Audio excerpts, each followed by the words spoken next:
اعوذ باللہ من الشیطان الرجیم بسم اللہ الرحمن الرحیم سورۃ الصافات۔ اللہ کے فضل و کرم سے سورۃ الصافات جو ہے پارہ نمبر 23، سورۃ نمبر 37 آج تلاوت کرنے جا رہا ہوں، پڑھنے جا رہا ہوں۔ میں اپنے تمام چاہنے والے، دیکھنے والے، سننے والے، شیئر کرنے والے، لائک کرنے والے دوستوں کے لیے دعا گو ہوں کہ اللہ تعالیٰ سب کی خیر فرمائے۔ میرے دوستو، حج کا بابرکت مہینہ جاری و ساری ہے، جس کی آج 2 تاریخ ہے۔ الحمدللہ خوش نصیب حجاج کرام حج کے لیے گئے ہوئے ہیں اور اپنے ارکان حج جو ہیں وہ ادا کرنے میں مصروف ہیں۔ کوئی طواف کعبہ میں مصروف عمل ہے، یعنی اللہ کی بارگاہ میں حاضر ہیں، اللہ کے گھر میں حاضر ہیں۔ دعا ہے اللہ تعالیٰ ان کا وہاں پر جانا، وہاں پر رکنا، تمام ارکان حج ادا کرنا اپنی بارگاہ میں قبول فرمائے، اور ان کی تلبیہ کے پڑھنے کے توسل سے، ان کی صدائیں بلند کرنے کے توسل سے ہم سب کو، خاص کر مجھ فقیر حقیر کو بھی اپنے در پہ بلائے۔ میری بڑی خواہش ہے اور میری بڑی تمنا ہے، بس سارے دوست دعا کریں اور فالو کریں، لائک کریں، تاکہ میں بھی روضہ رسول کی حاضری کی سعادت حاصل کروں اور اللہ کے پیارے گھر کی ان روح پرور ہواؤں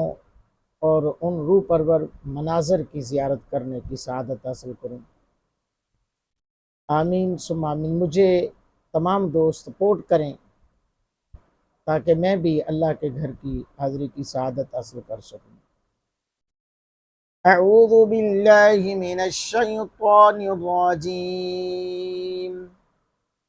بسم اللہ الرحمن الرحیم۔ والصافات صفا فالزاجرات زجرا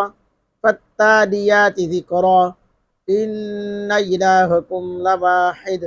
رب السماوات والأرض وما بينهما ورب المشارق إنا زينا السماء الدنيا بزينة الكواكب وحفظا من كل شيطان مارد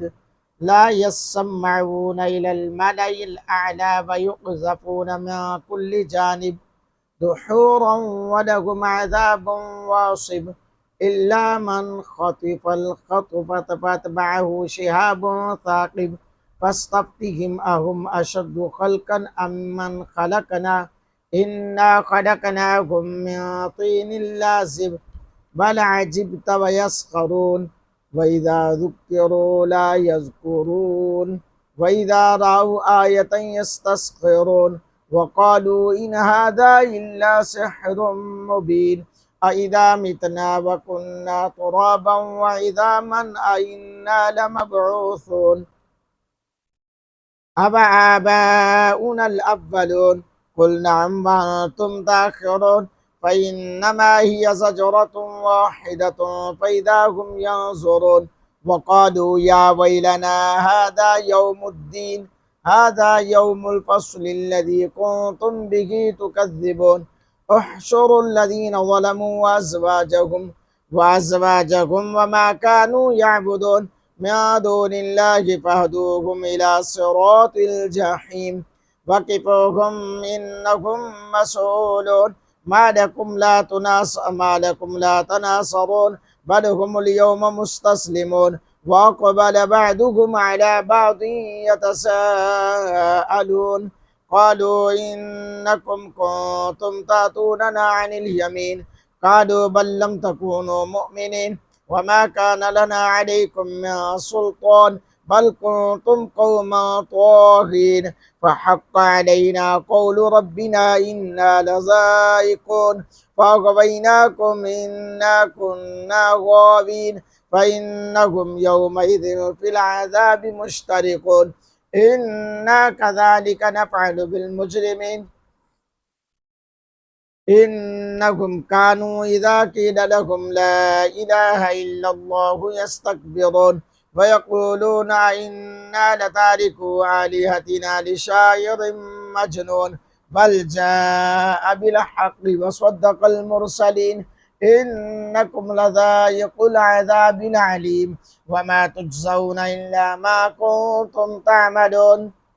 إلا عباد الله المخلصين أولئك لهم رزق معلوم فواكه وهم مكرمون في جنات النعيم على سرر متقابلين يطاف عليهم بكأس من معين بيضاء لذة للشاربين لا فيها غول ولا هم عنها ينزفون وعندهم قاصرات الطرف عين كأنهن بيض مكنون فأقبل بعضهم على بعض يتساءلون قال قائل منهم إني كان لي قرين يقول أئنك لمن المصدقين أئذا متنا وكنا ترابا وعظاما أئنا لمدينون قال هل أنتم مطلعون فاطلع فرآه في سواء الجحيم قال تالله إن كنت لتردين ولولا نعمة ربي لكنت من المحضرين أفما نحن بميتين إلا موتتنا الأولى وما نحن بمعذبين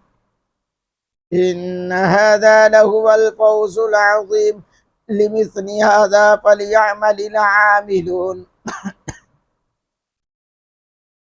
أذلك خير نزلا أم شجرة الزقوم إنا جعلنا فتنة للظالمين إنا جعلناها فتنة للظالمين إنها شجرة تخرج في أصل الجحيم طلعها كأنه رؤوس الشياطين فإنهم لآكلون منها فمالئون منها البطون ثم إن لهم عليها لشوبا من حميم ثم إن مرجعهم لإلى الجحيم إنهم ألفوا آباءهم ضالين فهم على آثارهم يهرعون ولقد ضل قبلهم أكثر الأولين ولقد أرسلنا فيهم منذرين فانظر كيف كان عاقبة المنذرين إلا عباد الله المخلصين صدق الله العظيم.